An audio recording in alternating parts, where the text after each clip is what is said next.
ओम शांति। आज हम सभी फिर से एक नई कहानी की ओर बढ़ते हैं।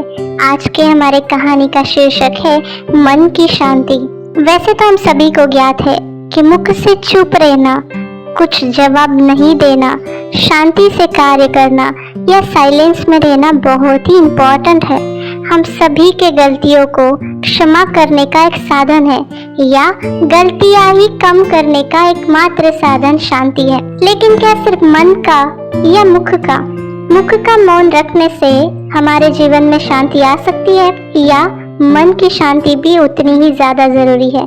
देखते हैं आज की हमारी कहानी, जिसमें हमें पता चल जाए कि मुख की शांति या मन की शांति दोनों में से कौन सी शांति सर्वश्रेष्ठ है और उत्तम है। एक बार की बात है, एक राज्य में जो राजा रहता था वो हमेशा अपने राज्य में चक्कर लगाने जाता था। एक बार वो अपने राज्य में चक्कर लगा रहा था, उसी वक्त वो एक लकड़ी के दुकानदार के दुकान के सामने से जा रहा था। लेकिन आज तक जब भी वो उस दुकानदार के दुकान के सामने से गुजरता था, उसे उस दुकान वाले पे न जाने क्यों बहुत गुस्सा आता था। राजा उस दुकानदार को जानता तक नहीं था, ना ही उसका कोई अपराध पता था, ना ही उससे कभी उसने बात की थी। लेकिन फिर भी उस दुकानदार पर राजा को अंदर से बहुत गुस्सा आता था, जैसे कि उसे दंड देना चाहिए, उसे दंडित करना चाहिए, ऐसा उसका मन होता था। ऐसे अनेक बार हो चुका था, इसलिए इस बार राजा ने सोचा कि मुझे ऐसा क्यों होता है, इसका कारण क्या है, क्या मैं ये जान सकता हूँ?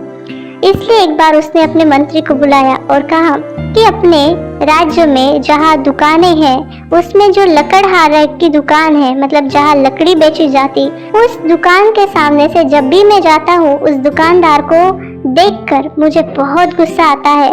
और सिर्फ गुस्सा ही नहीं कि मुझे उस लकड़हारे वाले व्यक्ति को दंड देने की इच्छा होती है। ऐसा क्यों होता होगा? ऐसे उसने मंत्री से पूछा। लेकिन मंत्री ने जवाब दिया कि कोई बात नहीं राजन, इस बात की भी हम तह तक जाएंगे, इसका हम कुछ ना कुछ निवारण तो जरूर कर लेंगे, आप निश्चिंत होकर जाइए। ये होने के बाद मंत्री वेशभूषा बदलकर उस दुकानदार के पास जाता है और दुकान वाले से कहता है, क्या भाई, तुम्हारी काम कैसा चल रहा है? तुम कैसे हो? तुम्हें किसी बात की जरूरत तो नहीं, और तुम क्या सोचते हो? ये सुनकर दुकानदार बड़े रोते हुए मुंह से कहता है कि कुछ नहीं भाई, जीवन में बहुत ही दुख है, दिन भर में बिल्कुल ही कम सामान बिकता है और मेरे पास धन भी कम रहता है। वैसे तो मेरे पास बहुत दुकान वाले आते हैं लकड़ी खरीदने के लिए, लेकिन सिर्फ देख के चले जाते हैं। मैं तो हमेशा सोचता हूँ ज्यादा धन कमाने के लिए चाहे जो हो जाए, एक बार अपना राजा जो है राज्य का, उसकी मृत्यु हो जानी चाहिए, ताकि उसका मंत्री मेरे पास आकर बहुत सारी लकड़ियां लेके जाएगा और तब मुझे बहुत सारा धन मिलेगा।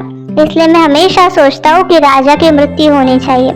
ये सुनकर मंत्री कहता है, ठीक है, कोई बात नहीं, तुम अपने पास की कुछ सुगंधित चंदन की लकड़ियां मुझे दे दो। मंत्री उससे लकड़ियां लेकर वापस राज्य में राजमहल लौट जाता है और राजा से कहता है, उस दुकान वाले से मैं मिला और उसने आपके लिए ये सुगंधित लकड़ियां दी है। वो लकड़ियों का सुगंध लेकर राजा सोचता है, आहा, वो आदमी कितना अच्छा है, मैं ऐसे ही उसके बारे में क्रोधित होकर दंड देने की सोचता था, मेरी ही बुद्धिहीन थी। फिर राजा कुछ सुवर्ण मुद्राएं मंत्री को देकर कहता है कि जाकर राजा ने तुम्हारे लिए मुद्राएं भेजी है, ऐसा उस दुकान वाले को कहकर ये मुद्राएं उसे दे दी जाए। मुद्राएं लेकर मंत्री जब उसे देकर जाता है तो दुकानदार वो मुद्राएं लेकर बहुत खुश होता है और दिल से सोचता है, हमारा राजा कितना अच्छा है, उसके बारे में मैंने ऐसे ही गलत सोचा, जाने अनजाने मैंने गलत सोचा, वो तो हमेशा सदा जीवित रहना चाहिए, वो अपने राज्य के लोगों के बारे में कितना अच्छा सोचता है।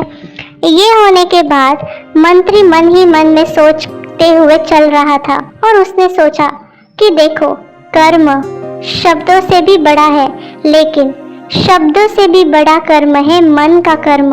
न राजा ने दुकानदार से कुछ कहा था, न ही दुकानदार ने राजा से कुछ कहा था, फिर भी उसके मन में एक गलत विचार के कारण दोनों के आपसी संबंध अपने आप ही खराब हो रहे थे। तो सिर्फ चुप रहना ही शांति नहीं है, मन में अशुभ सोचना, ईर्ष्या, द्वेष, घृणा, नफरत के आधार से सोचना भी व्यर्थ ही है और इन विचारों के कारण भी ऐसे कर्म हो जाते जो कर्म और शब्दों से भी बड़े हैं। इसलिए शांति की शक्ति, शांति देवा बन देना माना सिर्फ शब्द या कर्म के द्वारा नहीं तो मन के हर संकल्प द्वारा। तो आइए आज हम सभी आज से अपने मन के हर विचार पर नियंत्रित करें और उसे जाने, समझे और पहचाने। तो आइए हम सभी इस ओर कदम बढ़ाएं, रियल शांति की ओर। आपको हमारी कहानी कैसी लगी जरूर कमेंट्स करके बताइए। इस चैनल को लाइक करें, सब्सक्राइब करें और शेयर करें। ओम शांति।